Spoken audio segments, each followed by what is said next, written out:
Yeah, I think it's gonna be another video here, but for what it's worth, that stuff, it is possible to get most of it, that foam stuff behind there. It seems to me it kind of sticks together to get, but I don't think you're gonna get all of it anyway. And this I left on, but the other guy there, the black one, black 99, he had these off. I looked on his video, and I took the bolt out that's right down here. You can see it from the other side there. Anyway, took that bolt out and I pried this sucker, and it actually let this thing come out. Now getting it back together, I don't know how that's gonna go, but so yeah, I didn't really follow any directions getting this dash all apart, but so yeah, you can see what I've got apart here.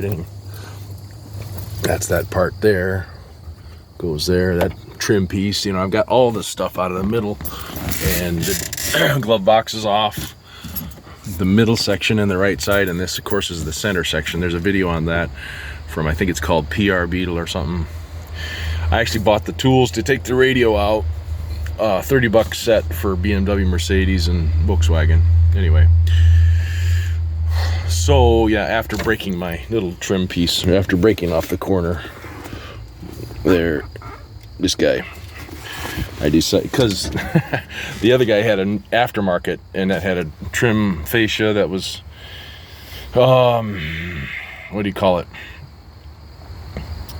You just popped off with a screwdriver. Well, this one doesn't do that. It's part of the radio, and you have to pull the radio out. So yeah, these guys got these little slots here. I don't have the tool here, but you have to have, it's called a Euro tool, or Napa had it. It was a radio release tool, I think they called it. Shucks, I don't have the part number. I'll have to get on my next video if this thing shuts off again. All right, let's get that tinfoil on there, see what happens.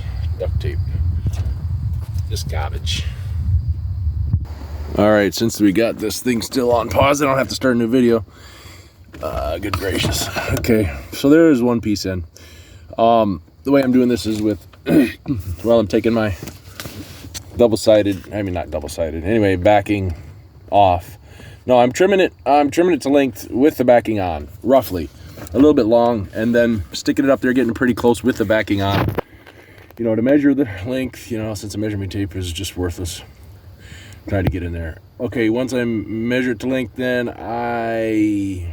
let's see here. It's to length, so then I stick on a piece of Scotch tape that's wrapped around itself to be double-sided type stuff, so I can stick my finger up there with it on there and place it. But you know, and maybe even to make your trims on there. Once you take the backing off that stuff, though, it gets flimsy, and it gets a little bit less easy to manage, because the backing, of course, is guarding the stickiness, and it's also holding the shape easier, you know, once you fold it with the backing on to get your shape. Anyway, so then, you know, with the double-sided stuff, you can stick it in there in place and kind of get it in there. So anyway, there's one. I got some more to go here. I'll try it out. Turn it on. Where's the stinking pause? Good grief. Just lovely. All right, yeah. Shoot, this thing's putting up all kinds of numbers. Okay, so further along here, see I got a little hole in there, and see that L-shaped gap in the top right corner there? I had tape facing there, so when I had this selector knob all the way over there, when I put the tape in there, it stuck. So, which was risking losing my zip-tied thing there, was risking pushing the cable. Plus, when I went to loosen it up with a screwdriver, I put a hole in there, so I'll just have to put a little piece over top of that. It's really sticky. So anyway, fantastic. Onward and upward. Okay, real quick. Shucks, let's see here. You can see that in there. Got it all on that blend door there. All right, and not the easiest job, not for beginners, even though I've never done it before. You can see I went around the corner there. Anyway, yeah, so that's what it looks like when it's mostly what it looks like when it's done. I don't know. All right, not very good videographer either here. Videographer. Yep. All on there. Had to patch it. I I used for that far right one on that back blend door, I used 5 or so wraps, try to double side the Scotch tape. So that's it. Yeah, I'm gonna wrap this stuff up. You can see it's almost time for the Yom Kippur. These are excellent bugs, excellent automobiles.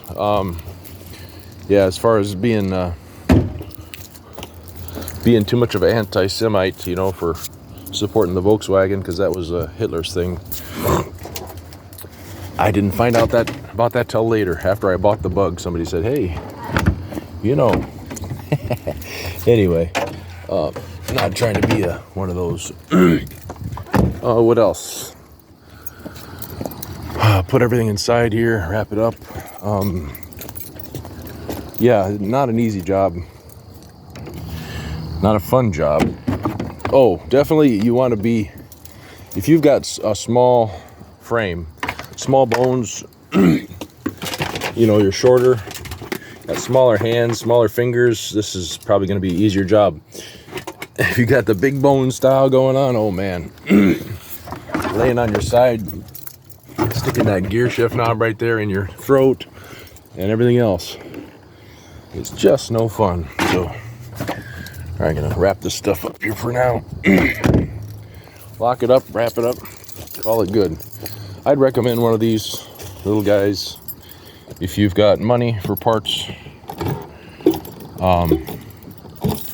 because they are expensive. But otherwise, oh, that's another thing. They're not a road machine. They're definitely not a road machine. For a grocery getter around town, though, you can't beat them. I think they're really low geared. This one is the 99. It's got a 5-speed manual. Apparently, you can put a 6th gear in these guys, but I'm not going to do that unless I win the lotto. Of course, you got to play. But yeah, we were thinking about visiting a friend of ours a few states away, and I thought, yep, if I do that, I'm going to want to borrow somebody else's car or rent a car, because that thing over the highway would rattle your teeth to death, rattle you to death and rattle your teeth right out, because of the fact that it's got a short wheelbase, a stiff, sporty suspension, and well, you put air pressure in the tires too, of course. But what was the other thing?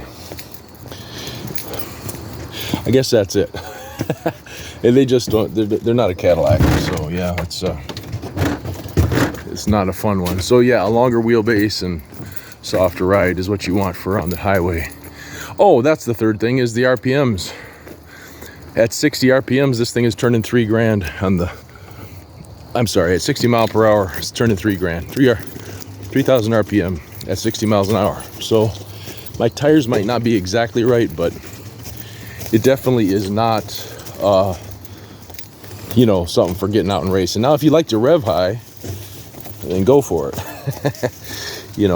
But of course you get less fuel mileage. That's one of the things they say in the manual, is shift early and then you get better mileage, But okay, well, that's the news. Yep, you got to get you one if you don't have one. My wife likes it. So, and they're the funnest little things to drive around town, like I say. Sporty, and I think I get 24 mpg with the thing, which is decent. It's over twice what I get with that stupid Excursion. So, all right, that's the news. Sorry you had to watch me put all my junk away, but yeah, I got to get the other guy's channel. I haven't got it yet, but I'll put it in the description when I post this. So he's got a black 99 bug. I think that's it. I'll see ya. Good luck.